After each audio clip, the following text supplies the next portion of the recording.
Agree. Okay. Calling the meeting to order at 3:01.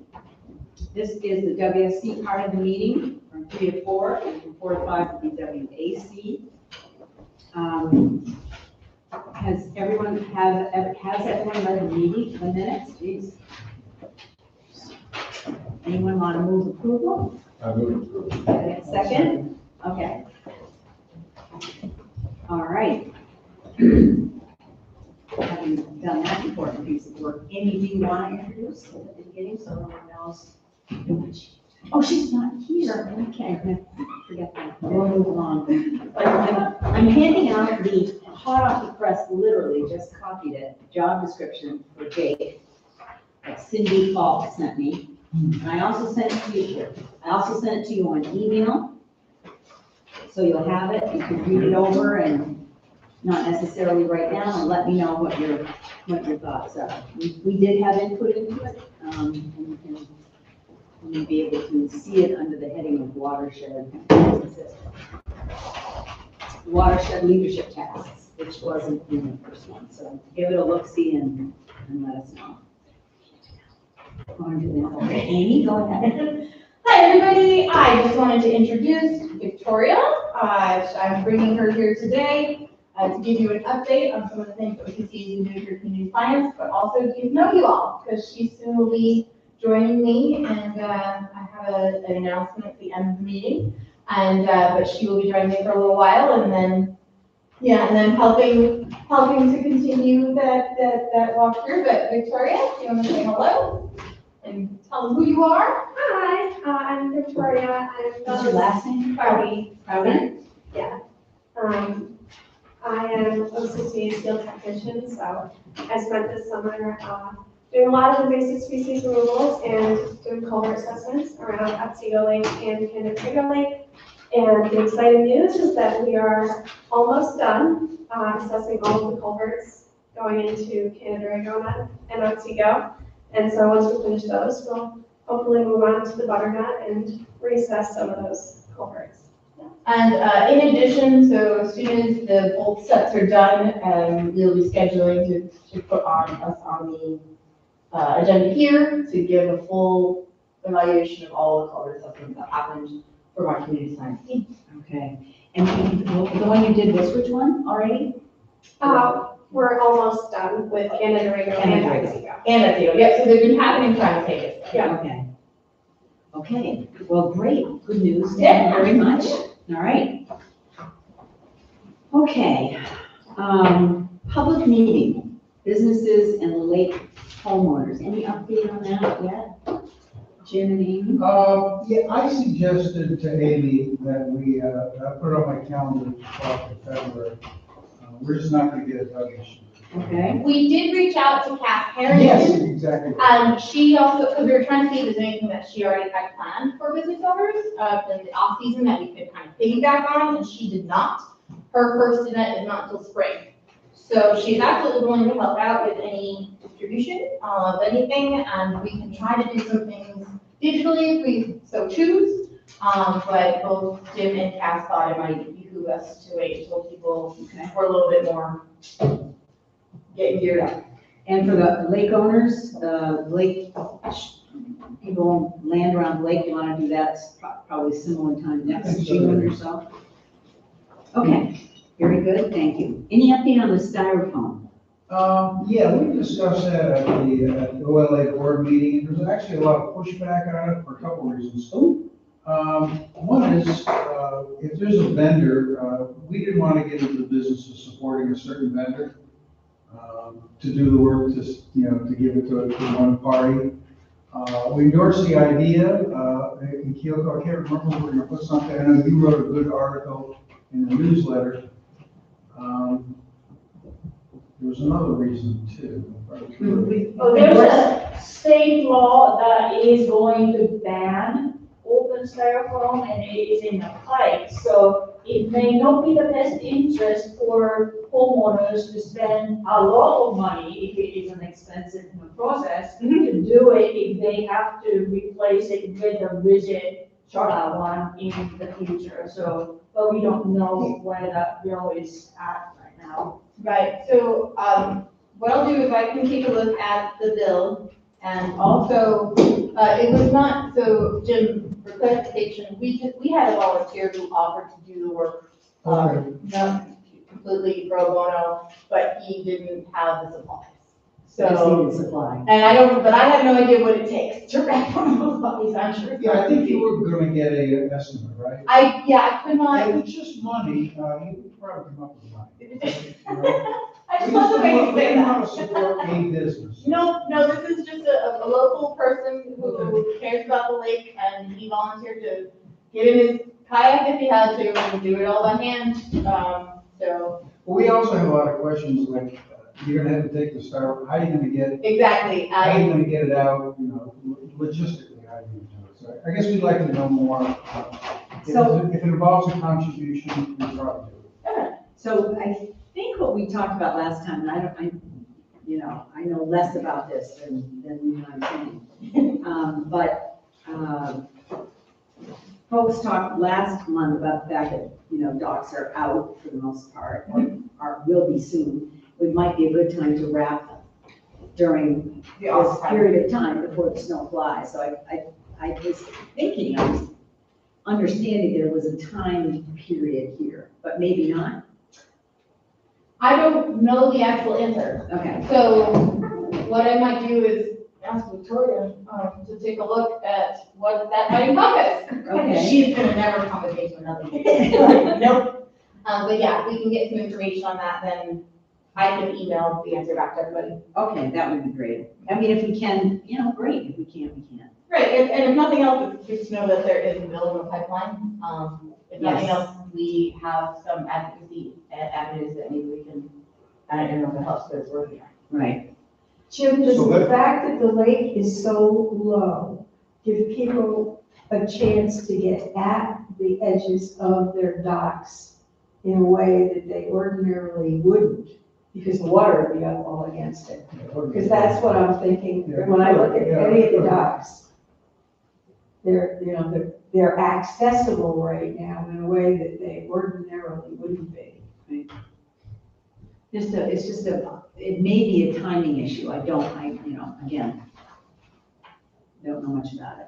All right. So do we have an opinion about the use of styrofoam drinking cups, coolers, things like that for sale on the lake and being used on boats? Because those things show up from time to time, they're pushed into the. So that's one of those things that could come up at the discussions of the regulatory committee, that one of the things we're gonna do is not allow, who's gonna police it? I don't know. Well, we could say, go ahead, Kim. For the food establishment, restaurants, etc., styrofoam has been phased out. They cannot give out styrofoam cups, etc., or take out containers, yep. But they are still allowed for home use, like I could go to, Sam's Club and get styrofoam cups to use for my own house. So that could also be something that you could promote for like part of the lake friendly thing. And also the styrofoam coolers, they are not regulated, and I bet Price Chopper sells quite a few during the summertime for the tourists who come here and realize that they need a cooler. So those are the things that we could potentially work on. Yeah, I mean, these are all opportunities for us to look at. Not on the agenda, but Carrie and I had a conversation about the regulatory team, and Pat and I had a conversation a while ago. There she is. I'm listening, I'll agree with you if the other. Our hope was that since we had all of those towns together at the meeting, we could come up with more than just a municipal assessment, but come up with things that we thought might be helpful from a regulatory nature as well, that might not be in that assessment, because we've got everyone at the table. Would we have that opportunity again? We don't know. So, the list could be this long, and that's not reasonable either. So it's the idea of how do we how do we manage it so it's not too much work and we hit the highlights when we have all those folks at the table. So more to discuss on that, I think, but, you want to sit, you don't want to sit at the table? No. Okay, I know it's odd that I don't. it's all right. Meeting soil and water, this was part of the tributary meeting, though, I think. That was an interesting meeting. It was a really interesting meeting. We finally did decide to investigate Clark Pond and and Shipman. As far as knowing what's in them and getting an assessment for what it would take to dredge them, so that we could put together a grant to ask to actually get something done about them. We don't know what's going to happen with Shipment, because the first thing is probably the Army Corps of Engineers needs to assess that to know whether they should just tear it down or whether it's of any value as a filter. I don't think we have data about it as a filter at this point, unless Matt knows. One of the other things we talked about was the fact that we don't have data about rain events or the spring thaw, and that we should make some effort to try and get samples during those times.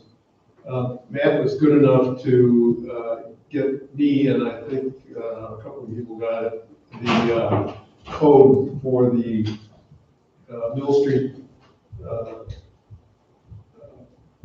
equipment that's there that can measure flow and what's going through there, so we could have that and collect a sample from near there at those times. And we need to, maybe Kyoko can help us, or Matt could help us too, with how many samples we need, before and after, what kind of a train of them we want, how much do you need, do we need anything more than just a sample of water, do we need to do anything else? I mean, there's a number of questions that come in there, but at least we got that far. I think that was the main things. We didn't get to talk about the sampling of old dams that are no longer functional in the area around them. Probably soil and water would have to do a fair amount of sampling of soils that were behind those dams. And that I'm thinking is probably going to get pushed off to the 90 plan. I think it's unlikely we're going to get that done anytime soon. And I think Amy and oh yeah, they agreed to file a grant, which is a big deal for the pond work, the assessment to understand what would need to be done and how much that would cost, and then figure out how we pay for it. Right. Yeah. Bill, what dams are you referring to? I'm sorry. What dams are you referring to? The dam on Shipman is, I don't know, looks like it's a bazillion years old. And the attitude of the state has been, if you have an old dam and there's any question about it, you just get rid of the dam, and because they'll all silt in eventually anyway.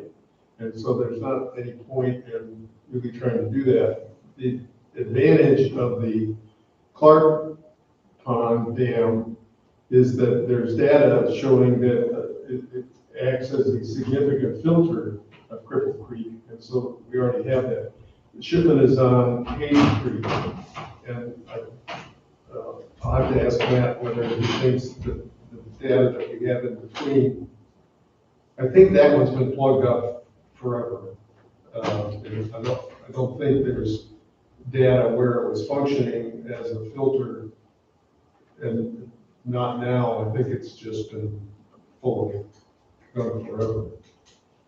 I don't think we're gonna get very far with that one, but it is a dam that's obvious, it's right next to the road, you can see it on Route 80 Right. as you're driving by, so it's not that complicated. Did we decide to roll the tributary / pond group into the ag committee? Well, I think that I was looking at, Doug sort of pointed out the Canada Borrego plan, and they have clearly separated the ag work, which is really more the control of how much nitrogen is put on the land or what is done to try and keep what's there, like, the stuff you plant at the end of the season, so it stays there all winter. But they're so wedded geographically, I don't know how we can separate them because it all runs through the same stuff. It's all up in the north. We don't have any really large tributaries. Well, there's one, White Creek is a fairly large tributary, but it doesn't have much in the way of sediments coming through it from what the BFS has shown. So, and there's a fair amount of sludge at the bottom of it, but it doesn't have the nitrogen and phosphorus ticket that I think the state is looking for. So, but Doug had thought we should get them together. I think it's a good idea to get the ag people more in it now anyway, and I think it's going to be, from what Henry Miller has told me, there's only a couple of big farms up there now. He thinks 3 or 4. Okay. And that, so it isn't like 25 small farms that, we'd have to go through little by little. And they don't have milk cows, which produce a lot of material that you have to get rid of because they tend to, they don't, they're not pasture. They also don't live that long, the beef cows, so that they're a different critter. And a lot of the land is just getting hay or it's, there's a fair amount of corn that's grown up there that I'm sure that Soil and Water knows about. And I wrote them asking them, how many farms and how much land are in any of those relationships that they have with the government, where the government goes and the Soil and Water goes, they sample the ground, you find out how much nitrogen is in there, and then you got to figure out how much nitrogen you should put in the spring when you start planting, and they work that all out for you.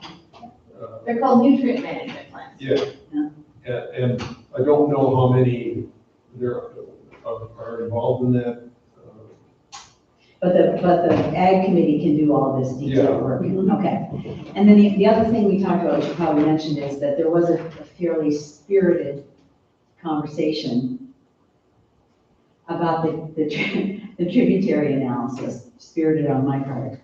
And I think the assessment was, with the current situation with the federal government and grants and, like, I can't get an appointment, just as an example, I can't get an appointment with my doctor for telemedicine because the government shut down. So I gotta drive 3 hours to Rochester, and it's just how crazy things are right now. So with the problems with grants and the shutdown and the rest, I think I heard Christos to say, this is gonna be tough for us to also do something with the tributaries. Amy and I had a separate conversation today about maybe could we take a look at the assessment done by the Corps of Engineers, have Amy and Christos say what they don't agree with, filter that out, and then come out with, this is what we really need to do, and what would it take to do that? And I don't know that that's even possible, but at least we can chat about it. Right, we can talk about it more, but what, from my perspective, and Christos said, I don't want to put words in his mouth, but I think he agrees, that as we're waiting on the modeling, for the 9E. It's gonna make a huge difference to us. Because, I don't wanna be a pessimist, but water kind of does what water wants. Right, so if we put riprap on one side, we don't want it to undercut another side, and I know that it's extremely frustrating because it's a long-term solution, it's a long-term process. And nobody wants to feel like work that's been done has been popped on a shelf, because it hasn't, right? It's all required to do our 9E planning, it's all required for us to do the modeling, and the modeling will definitely inform us on where our money is best spent, because if we were to just do every suggested BMP in any, even just one of those tributaries, we're talking tens of millions of dollars. And that's not viable, it's not doable. No funder in their right mind would allow that. They want to see the biggest bang for their buck and making sure that we are looking at it from a big picture solution standpoint. And I just don't want us to step on our own toes accidentally by, and we could accidentally mess up the model, right? So if we start doing things with the ponds and, Army Corps says, pull out that dam, and all of a sudden we let a huge amount of sediment into this, not knowing, because any activity you do in any stream bed is going to cause something. And so, I don't want people to, and feel free to be mad at me, off hours, perfectly fine, but I want to make sure we're taking the right steps in the right order and having a big picture. Are there off hours? I don't know, right? I think they're supposed to be sleeping, but this person was up at 5:30 to moving furniture quietly. So, I just want to interject if I can. There was a talk by a guy at this. I have the slide. Yeah. Yep, and I'm gonna share it with y'all, but my laptop died. It's absolutely terribly interesting about how water flows through a pathway that has been established thousands of years ago. And a lot of people came to the United States and they moved land around. They wanted either put a house in there, or they wanted to farm the land adjacent, and so they moved brooks and rivers. And what in doing that, it creates this screw up where the river's still trying to get back to its original place. And a lot of it has to do with what's in the ground way down deep, rocks and the rest of that. And I wrote the guy to ask him about more information from it. He's really an interesting man. His presentations are very well illustrated about how people try to make the water go in one place, and 2 years later, it's turned around and gone back where it wants to go. And how you know that and how you assess that is completely, I miss that completely. So Right. I don't know if we can get to it, but I think it's going to be in the long run, we really want it to work. It's a science that I'm going to have to learn a lot more about. So ag can take a look at that too. It's really interesting. What do you think about that plan for the tributaries that Amy just thought? Wait for the model and see what that tells us. I don't think the tributary, except for Shadow Brook, there isn't that much nitrogen and phosphorus coming through Cripple Creek and Hayden Creek. And the recommendations from the engineer that we had, who was not an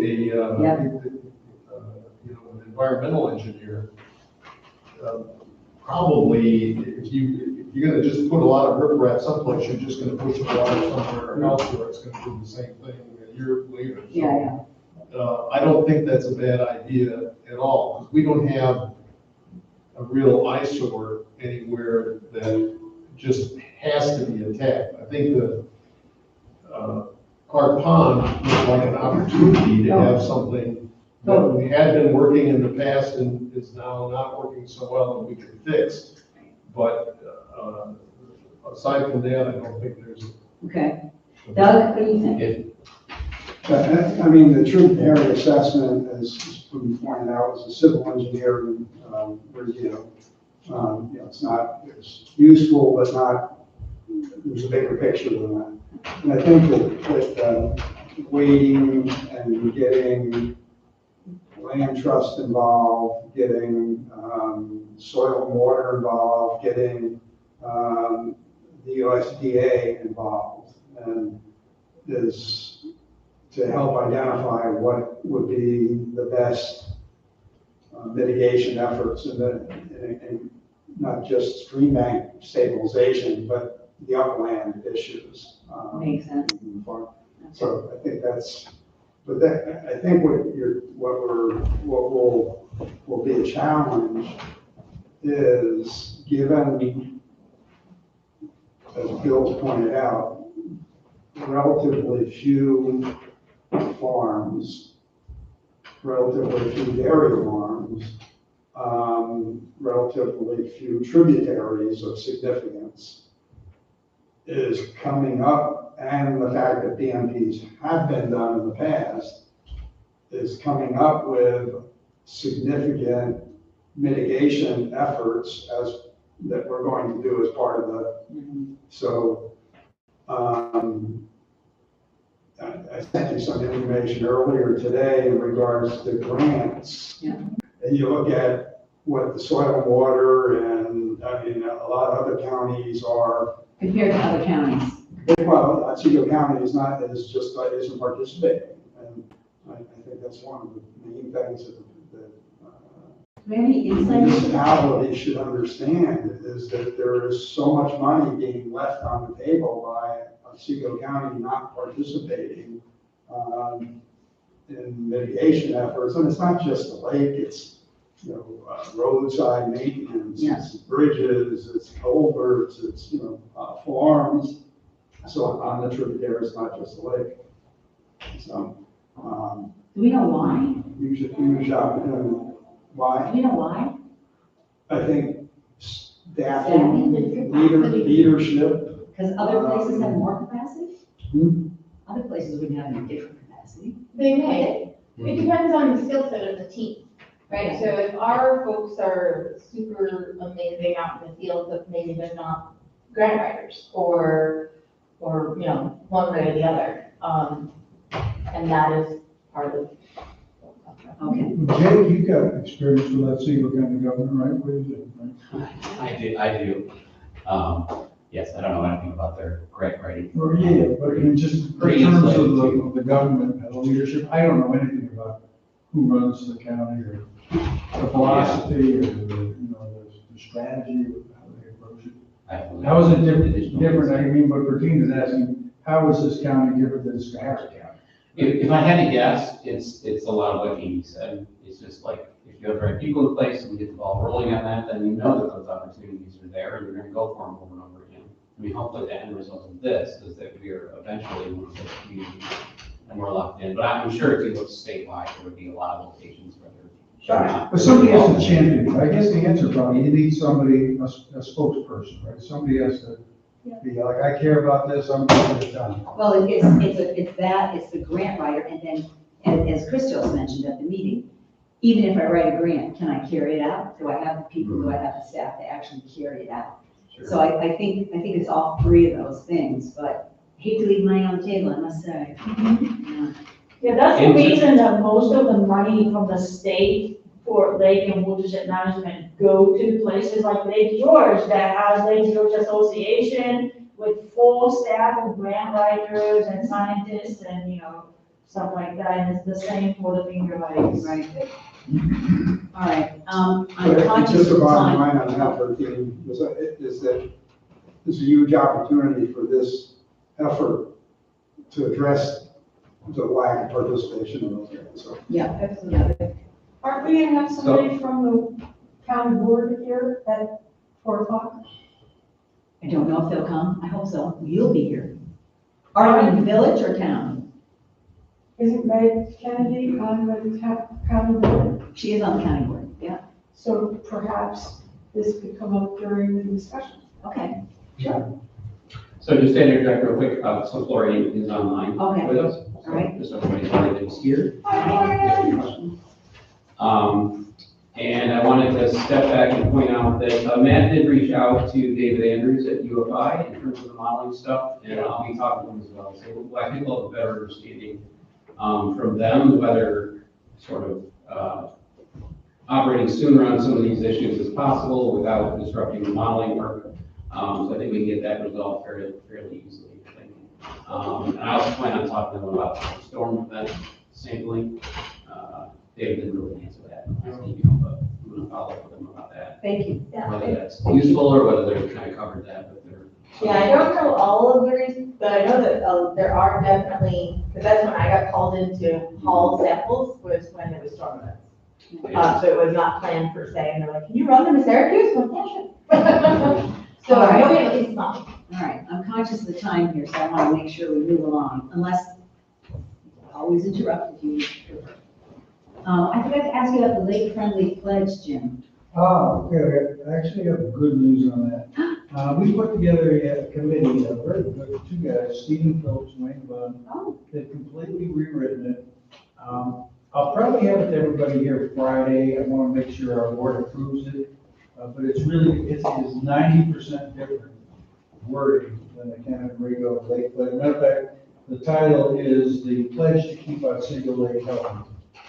And it's rhetorical. It's not like you sign your name to it. Who's going to keep track of the paper, right? So it's a statement of philosophy that you would agree to adhere, philosophies or actions that you would agree to adhere to. And it's also a press release, so I'll get it probably at the latest Friday to everybody here. Oh, great, thank you, Jim. Yeah, but it's really, I gotta tell you, I think you'll be impressed. I'm sure. It's a nice show. And it is, you had said you saw it same as the lake-friendly work that other lakes are doing, kind of the same thing. Okay, Yeah, you'll, thank you. you take a look and, you know, I appreciate everybody's feedback. Okay. Quickly, Florian, what's the story with the state park testing?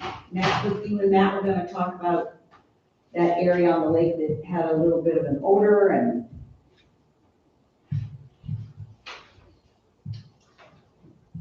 Florian, did you, hear that message? I was under the impression that you guys had discussed that with Madam President at the last Watershed meeting, to which I did not be present.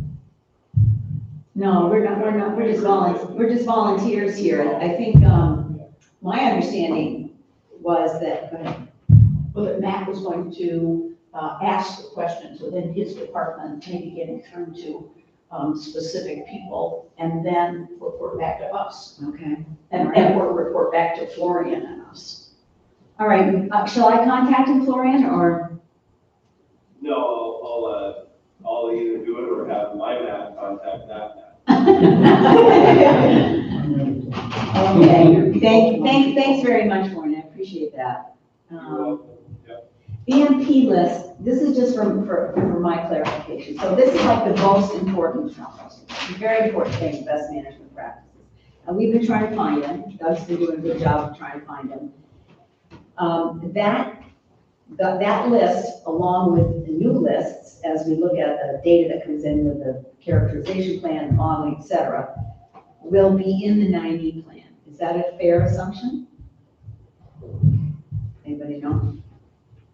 And I don't know if it's Yeah. raw list may not make it into an element plan, but it would drive what we would write in an element plan, and some of the focus areas will be listed. Okay. Will we have the recommendations specify the ones that we think that are most important? That is usually how that goes about. So even when we did watershed planning, we would include recommendations with the targeted Okay. areas. Who is doing that? Who's keeping the list? Who's gonna do this? Not the consultants. Who's gonna do this? Well, it's usually the watershed coordinator who Compiling a list those of things all and keeping BMPs that alive. have occurred in the past, or just having a working list Well, of what BMPs we might. Jacob, be good question. offering? I mean, the way I assume the reason we've been collecting it is so that we know what's been done Yeah, and continues to be done, and then what needs to be added to that or subtracted or modified in some way. So I just wasn't sure where that was, and I didn't see it some of it is in the consultant expectations, but it sounds to me when I read it like they're waiting for us to give it to them. So maybe we can clarify with Wendy, Jacob. yeah, I can do that. Okay, thank you. Doug had recommended to me to look at the Canandaigua's 90 plan, and other BMPs, and there aren't that many in that plan.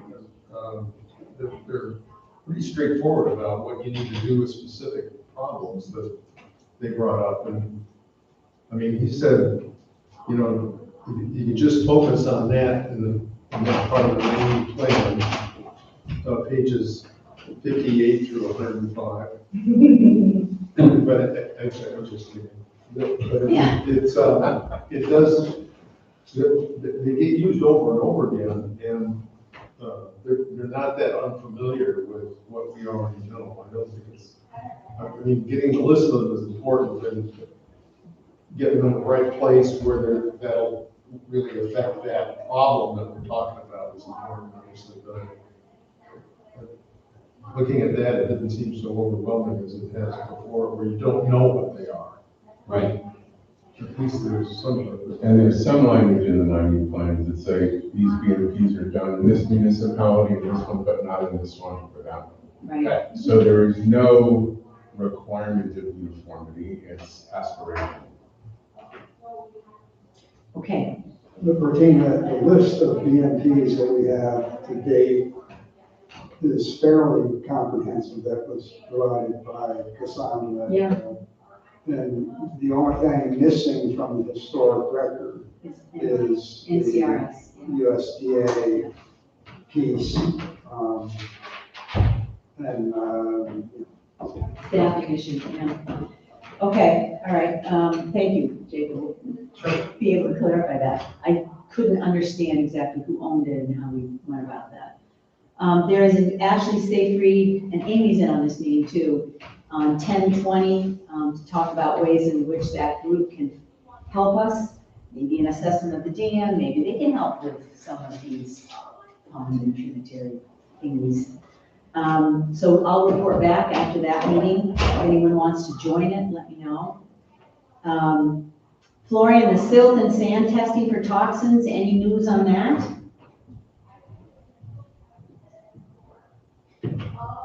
We're talking about the plan is ship for next summer, so no. Next summer, okay, thanks so much. Acronyms, I think, Amy, you were gonna get a list to Bonnie, and then we were gonna try and put something together. Yep. So that's coming up. I remember when I talked to the recorder right before we got here. We did, there was an analysis, Jacob and Cindy put together a grid of reports that are required to go to the state. And there's gonna be some review of that to ensure that people are, those agencies that we believe are doing things are doing them, et cetera. And I think Jacob and Carrie are working on that to make sure that we've got all the right things in there. Trust but verify. Fair enough? Mhm. That's, okay. Yep, That is I already reached out to Shane Finch, who's the person with the state that we, the Department of Health that we submit the drinking water report to. So Okay. he's reaching out to figure out exactly who we have to submit the report to. Okay, very good. Who need help? Okay. Part of the regulatory. And Carrie really identified that in the document that was shared with the village leadership. Is that a periodic report? Annual. Annual report. Yeah. And there are more reports than just that one. I mean, there are more things that have to be done, but Yep. that's the big one. And once we are ready with that, probably should come here, right? Because it does say WSC is supposed to submit the report, but we do that for review. So it would come here for review and then it would go to the state. Is that I don't really know. Okay, all right, well, we'll figure it out. Yeah. We'll know. Okay. Okay, the latest count of surveys, drum roll please, 177. Jim, you can't believe it. We announced it to folks who'd be coming to planning, they were very, They're very like, what? Very. It just shows the support here, I think. It shows how interested people are. Pat, I think you and Jacob met on the, what I call the map, but it's really the data. The Yep. data, okay. So that stuff that's already put together. Or at least that has been done. That meeting has occurred and there's lots more work to do to get that correct. It is. We talked about what checklist needs to be assembled to determine what exactly was completed and how we would know whether all the septic systems for all the properties on the lake were in fact in the electronic database or not. And a way, because when you asked who's in compliance, given that there was a column for compliance, but that was based on whether there was a letter in the file that said compliance or not on the date of the last compliance, because there's letters in the file from 5 years ago that say you're in compliance, because that was true at the time. There were different rolling dates for when things were compliant. And so that was the information entered into the database. Therefore, we're going to print out what each property's file says in the database. So we know that it is actually, what's in the paper is actually in the electronic version. Okay. Because there'll be a cover sheet. That way we'll know that happened. Okay. And then we can go backwards into the paper version for some of the things that you were talking about, like, do we know how old the septic system for that property is? Because for some of them, we have drawings that go, when it was put in 2008 or whatever. Yeah. But we don't have that for everything. Right. Does that database include septic systems along the tributaries?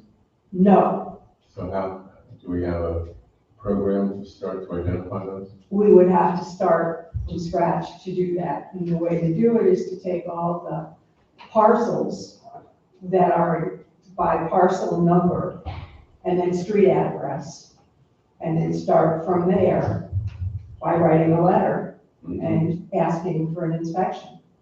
Or writing a letter and say, do you have a septic system? If there's a house there, then probably they do. Well, even backing up, we have to let people know we're gonna do that. So far, the WSC has identified what systems they're gonna look at very narrowly, I would say.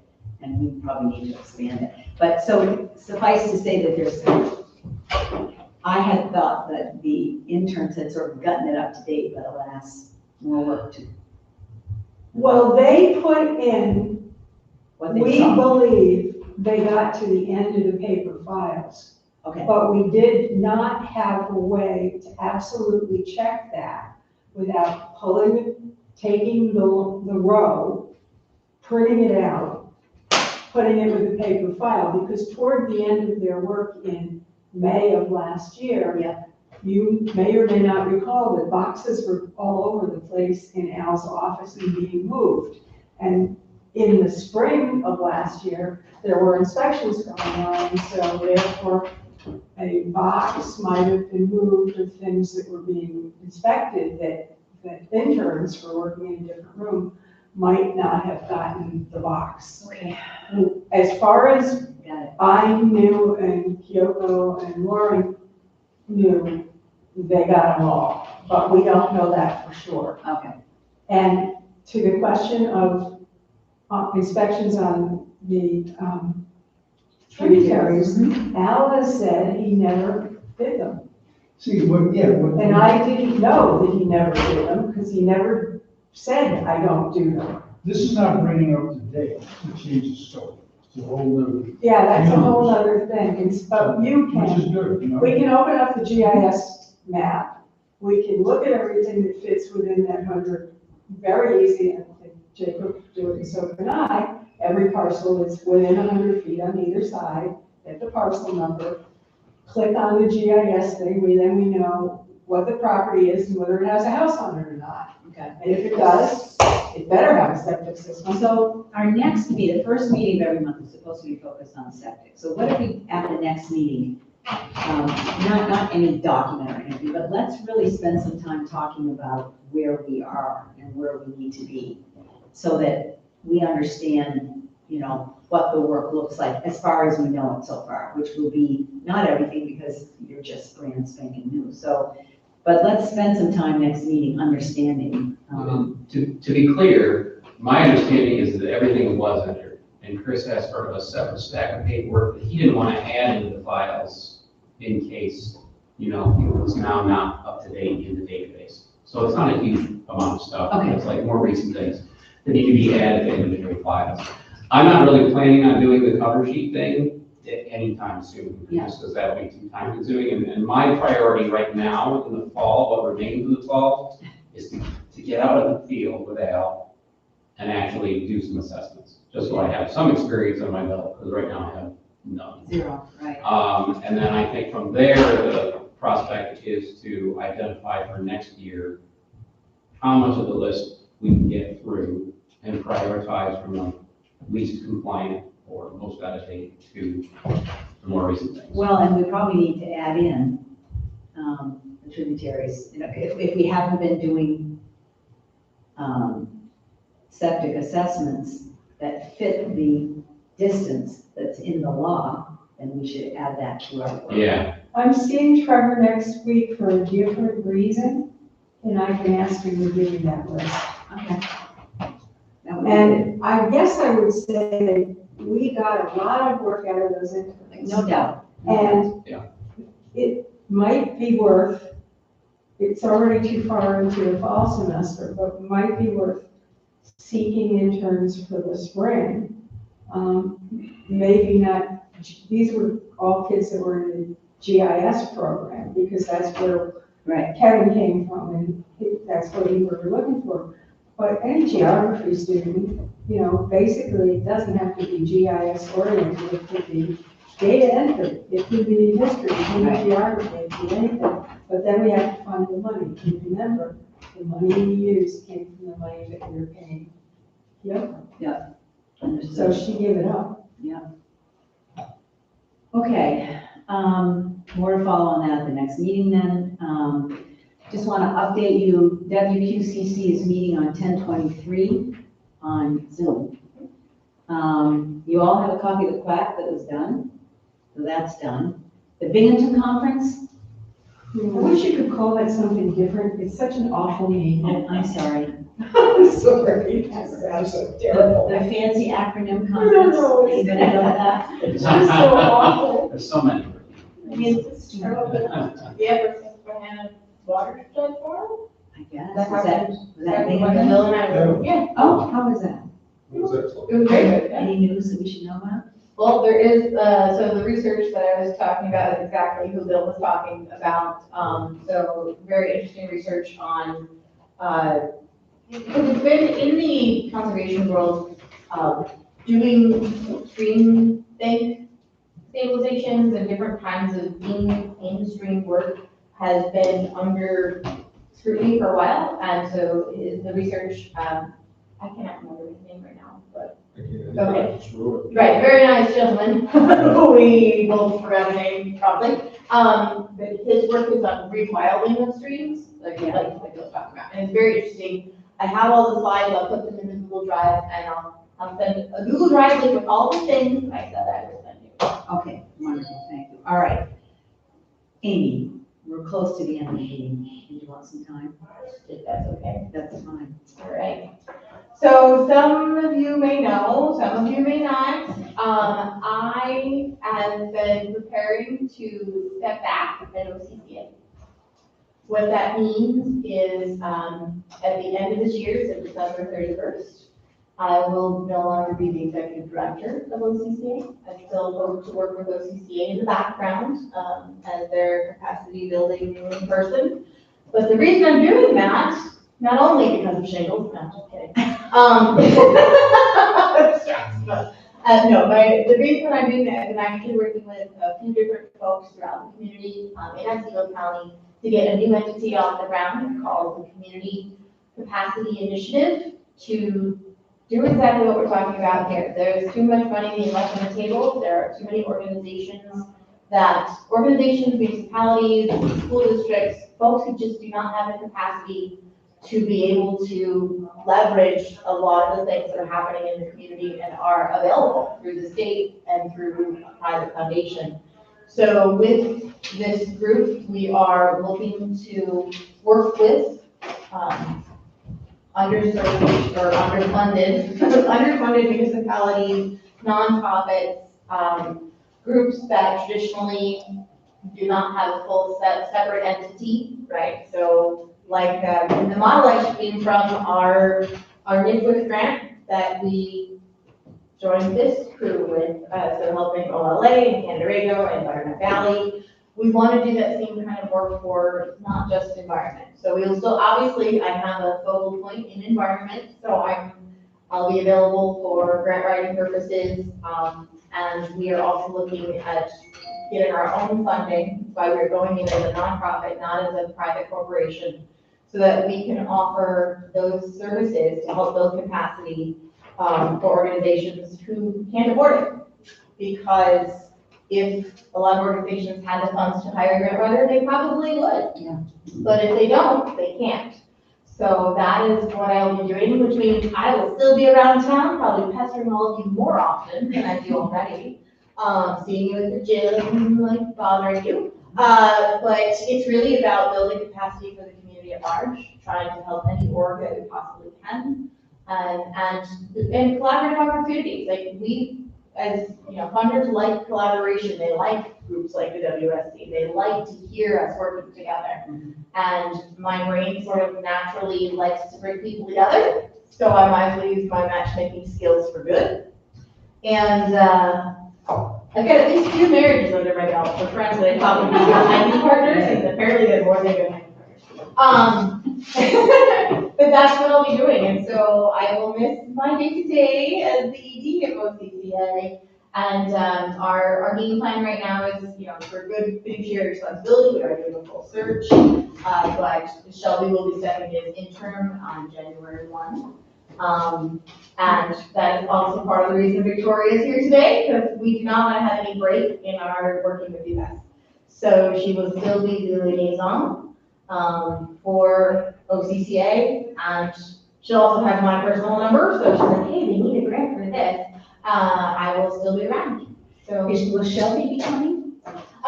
Victoria will be. Yeah, so if everything, and as we all know, if is a huge word right now, because we don't know what will happen tomorrow or the next day. But if things work out the way we want it to, Victoria will be overseeing our water work. So, Victoria is water adjacent in that she has a soft spot for turtles and herbs. But we're not gonna. Who doesn't? Who doesn't? I know. Who doesn't? We're not gonna penalize her for that. But she will be taking over our water work in the liaising with WSP, as well as helping out with WQCC and our Choose Clean Water work, including our advocacy. So that's why I wanted to know about that bill, so I can take a peek and other people politely pester, right? That is my. I talked with Amy this afternoon about this and told her that we properly acknowledge her work with us, that I have enjoyed being able to have frank conversations with her and honest conversations and learn a lot at the same time. And I think this new work is really we talked about this, your superpower. It's my bread and butter. So it's actually, I realized this, I consider that sort of work very similar to painting or drawing or like an artistic expression. I treat it the same in my brain. I treat it the same in my house. It has a separate like whiteboard just for this. Yeah. Right, it's got the same. Did OCC choose a new director? No.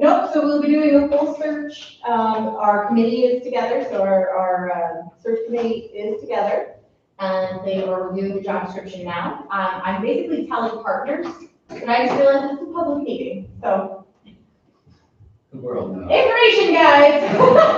One door. You heard it here first. Exactly. So, as partners, and anyone listening to our meeting.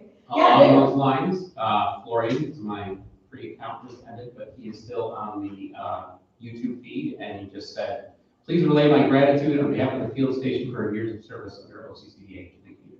Yes. Absolutely. We will And do more of that towards the end of the year. yeah, thank you. And don't worry for, still be pestering you like at least weekly. Come on now. Wouldn't be a true atheism if I didn't do that. Virginia, I have a question, and congratulations, thank you.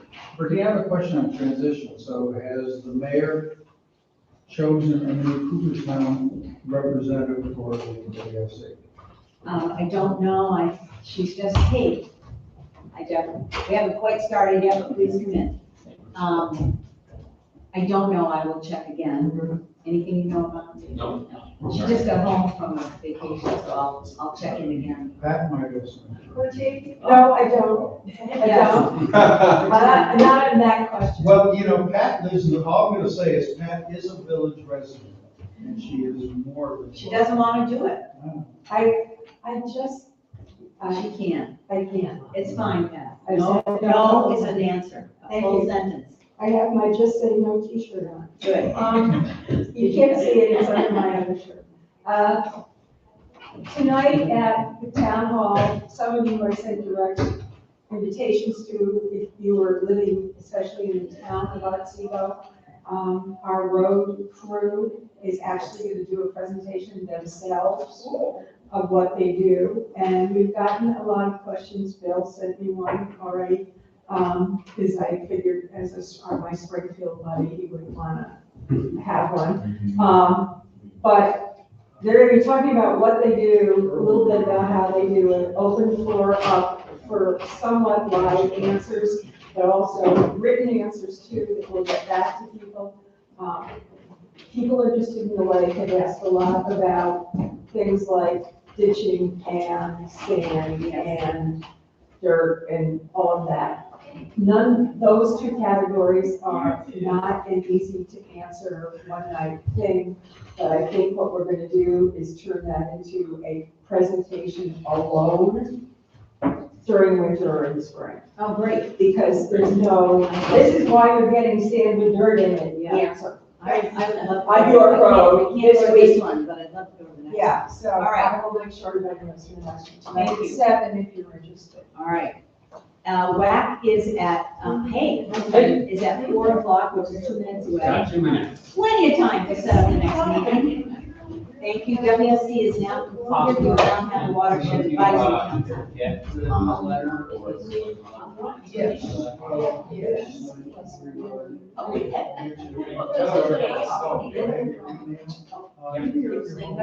Turn off your mics. It's, Jim? Jim? 1-3. At those. 1-3-2-3.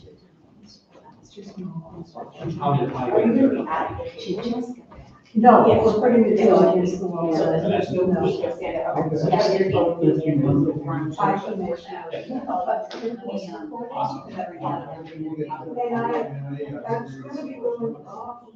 Thank you very much.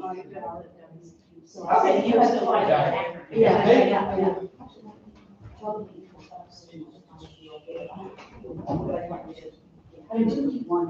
Okay, so.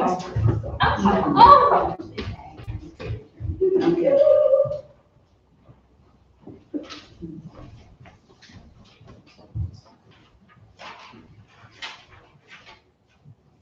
Hi. Hey. I know that. We're just setting up for the WAC meeting. Yeah. I don't, that doesn't sound right. See, that one Sounds like the wooden army waist. The WAC. Yeah, that's right. So is this this, which I don't know what that is about. Because we're back.